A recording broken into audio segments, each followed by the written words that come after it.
darling heart, and welcome to the Drink Less, Live Better podcast. This is the podcast that helps you to see that drinking less doesn't need to be stressful, lonely, or boring. I'm your host, Sarah Williamson, and I decided to have a year alcohol-free as a little life experiment and haven't looked back. With my experience and training, I now help other people with their alcohol-free or drink less adventures. You can find out more and sign up to my 5-day Drink Less challenge at drinklesslivebetter.com. I'm here to tell you that you can relax, connect and have fun without alcohol in your life. Join me here each week to find out how. So I've just had to give Mr. W a talking to. He's working from home today, and whenever I try and find a moment to record a podcast, he seems to get on the phone at that precise moment.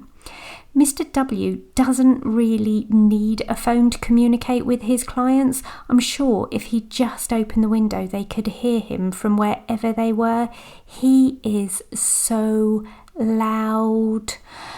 Take a deep breath and let go. It's okay. I've told him don't pick up that phone for the next 10 minutes. We're towards the end of September right now, and just around the corner is October. And of course, I'm going to love calling it Sober October. Is this the moment you've been waiting for? The first of a month? We're heading towards the end of 2022. And this could be your opportunity to take in the last quarter of the year alcohol-free. As it happens, my one-to-one coaching program is a 3-month program. So if you would like to make the very best of the end of this year, now would be a perfect time to sign up. You'll find the link in my show notes.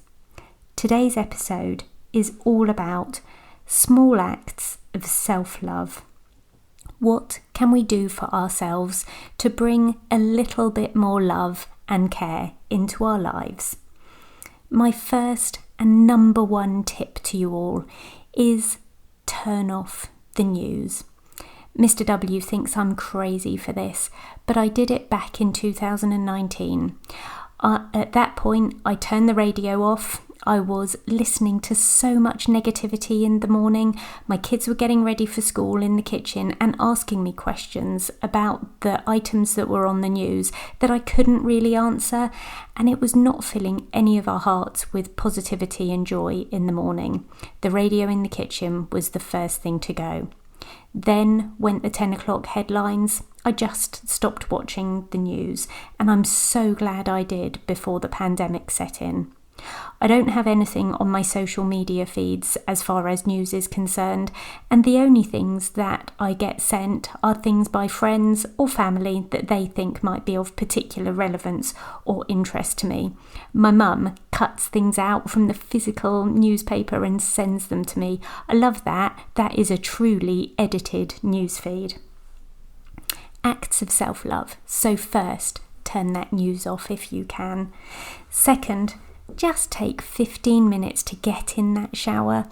I know at times in my life when I was feeling really rubbish, the most difficult thing of a morning was getting into the shower. Make that a priority always. Have you got time to read a chapter of your favourite book? Now, I love self-development and learning as much as the next person, but I can't tell you what joy I get from reading a really good novel. I'm afraid I've deleted my Amazon Prime account. Shh, don't tell them.